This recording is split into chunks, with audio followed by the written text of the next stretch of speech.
था, पाकिस्तान की औकात नहीं थी रिटेलिएट करने की। हमारे सू-31 हो, मिराज हो, राफेल हो, सबने अपना काम किया। जो हमारे पास एम्यूनिशन था, Israeli ammunition, by the way Israeli ammunition बड़ा अच्छा होता है। यहूदियों का बनाया हुआ एम्यूनिशन बड़ा अच्छा होता है, बड़े सटीक निशाने पे डलता है, और जहां डलता है आपको पता ही है। और आईएफ के पास, भारत के पास हर चीज का प्रूफ था, हर चीज हमने खोल खोल के दुनिया को दिखाई। और याद कीजिए लेफ्टिनेंट जनरल राणा को, ये कौन है जी? ये हमारे मिलिट्री इंटेलिजेंस के हेड थे। इन्होंने करीब 70 कंट्रीज के डिफेंस अटैचेज को बुलाया था दिल्ली, और उनको प्रूफ दिखाया। और defence attaches usually from a military background, जो भी एम्बेसीज में होते हैं, तो जो लोग आए थे, they were all people who are from the military background. सबको प्रूफ दिखाया था, and none of them disputed the proof, none of them even gave one statement out of दो 75-80 कंट्रीज ने, जी ये प्रूफ अच्छे नहीं थे, वी आर नॉट कन्विंस्ड, ये फैब्रिकेटेड है। जबकि पाकिस्तान की मीम फैक्ट्री को लेके तो सबने देखा कि क्या हो गया। ये जो पाकिस्तान ये जो पाकिस्तान मतलब बिल्कुल घुटनों पे आ गया था ना। अब देखिए, इन्होंने कहा जी पाकिस्तान ने हमें फोन कर दिया, Pakistan was begging, Pakistan was pleading, Pakistan रो रहा था जी जब फायर सीज फायर कर रहा हूं। और याद कीजिए उन्होंने क्या कहा था, लेफ्टिनेंट जनरल राहुल सिंह ने, that China told them about our hidden hammer. जब उन्हें वो पता लग गया, वो पाकिस्तान के छक्के छूट गए। पाकिस्तान नहीं नहीं नहीं साहब, हमें नहीं लड़ना, हमारे बस का नहीं है। अब मालिक जहाज उड़ तो गया, आने की रनवे नहीं बची, कहाँ उतारेंगे जहाज को? मुनीर के फार्म हाउस में उतारो ना, बड़ा फार्म हाउस है, जहाज उतर जाएगा वहां, क्यों? जरदारी के पास बड़े फार्म हाउस है, वहां जहाज उतार देगा। तो ये आपको बताता है कि इनके हौसले पस्त हो गए, बिल्कुल खत्म हो गए थे। अच्छा, इंडिया ने, अब आप बताओगे व्हाई डिडंट इंडिया डिक्लेयर, क्या हुआ क्या नहीं हुआ? अगर इंडिया डिक्लेयर करेगा, इसको एक अनप्रोवोक्ड एग्रेशन कहा जाएगा। इंडिया डिक्लेयर करेगा हमने F-16 गिराया, F-16 गिराया, तो आप उनसे चिनूक, आपसे अपाची मांग रहे हो। अभी 3 अपाची इस हफ्ते आ रहे हैं, अगले हफ्ते, और पाकिस्तान के बॉर्डर के आगे across the Pakistani border deploy होंगे। तो आप उनसे कई चीजों पे आप उनसे जी के इंजन मांग रहे हो। तो भाई, अगर आप उनकी पूरे मार्केट में फजीयत कर दोगे कि आपका F-16 हमने गिरा दिए, तो यहाँ से अपाची भी मांग रहे हो, यहाँ से इंजन भी मांग रहे हो, और इंजन भी आ रहे हैं, अपाची भी आ रहे हैं। तो अब ऐसे परिप्रेक्ष्य में आपको थोड़ा बैलेंस बना के चलना पड़ेगा। हमने तोड़ दिया, पर क्या गिराया? तो मतलब ये आज लगभग लगभग कंफर्म है कि F-16 गिरे हैं। भारत अगर ज्यादा इस पे बात नहीं कर रहा, कारण केवल हो सकता है कि अधिकतर गिरने वाला जहाज जो है F-16 है। और एयर मार्शल भारती की बात को अगर इसको कोरिलेट करें, उन्होंने कहा था हाईटेक, हाईटेक चाइनीज जहाज तो नहीं हो सकता भाई। तो ये F-16 का गिरना बिल्कुल बिल्कुल एक, आप मान लीजिए, ये कह सकते हैं कि F-16 का गिरना बिल्कुल बिल्कुल एक तय है। और पाकिस्तान यूएई वालों के पास गया था, पाकिस्तान कतर के पास गया था, पाकिस्तान हर इस्लामिक कंट्री के पास गया था, बचा लो। Pakistan went begging and pleading to every Islamic country, भाई हमें बचा लो। ट्रंप को फोन कर रहे थे, माई बाप बचा लो। और ये भी सत्य है कि पाकिस्तान 5वीं लड़ाई भी हार गया है। भाई, अब ट्रंप ने पाकिस्तानियों को कह दिया तुम्हारे जहाज गिर गए। अब तुम कह रहे हो जी भारत के इतने जहाज गिराए, वो गिरा, एक फोटो तुम्हारे पास नहीं, एक पिक्चर तुम्हारे पास नहीं, कौन सा जहाज गिरा? यू हैव नथिंग टू से because you know what you have done. और या और मैं और ये भी सुनने में आया है कि पाकिस्तानियों ने एक बैक चैनल के माध्यम से डोवाल साहब तक भी पहुंचे थे कि डोवाल साहब जरा बचा लो, हमारे बस का लड़ना नहीं है, हमारी हालत खराब हो गई, आप हमें बचा लो। और जहां अब ये कलैया खुल गई, जैसे जैसे नंबर क्लोज आ रहे हैं, 10 जहाज, 12 जहाज, 18 जहाज, अब ये जहाज है 4 या 5, जैसे जैसे नंबर खुले आ रहे, तो यहाँ पे कांग्रेस वाले एक्टिवेट हो रहे हैं। जयराम रमेश जी को बहुत बड़ी तकलीफ हो रही है, प्रधानमंत्री आओ पार्लियामेंट में बताओ, ट्रंप ने 24वीं बार कहा, क्या ट्रेड के चक्कर में अपने ऑपरेशन सिंदूर रोक दिया? वो क्यों? इनको लग रहा है कि पाकिस्तान की कहीं कलाई न खुल जाए।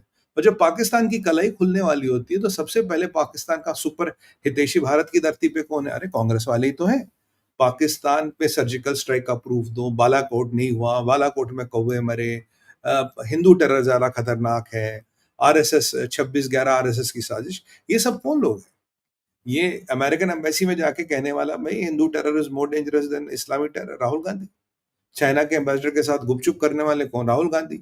तो जब आप समझिए, जब चीजें क्लोज होंगी, पाकिस्तान कटघरे में खड़ा होगा, तो यहाँ कांग्रेस की तरफ से कोई ना कोई बयान आएगा। कांग्रेस कह रहा है आज मैं राजनाथ सिंह जी की बात नहीं मानूंगा। अरे, रक्षा मंत्री की बात नहीं मानेंगे, हर चीज में प्रधानमंत्री क्लैरिफाई करने आए, नहीं प्रधानमंत्री आएंगे तो तब मैं मानूंगा, नहीं तो नहीं मानूंगा। ये आपको कांग्रेस की हताशा और निराशा बता रहा है।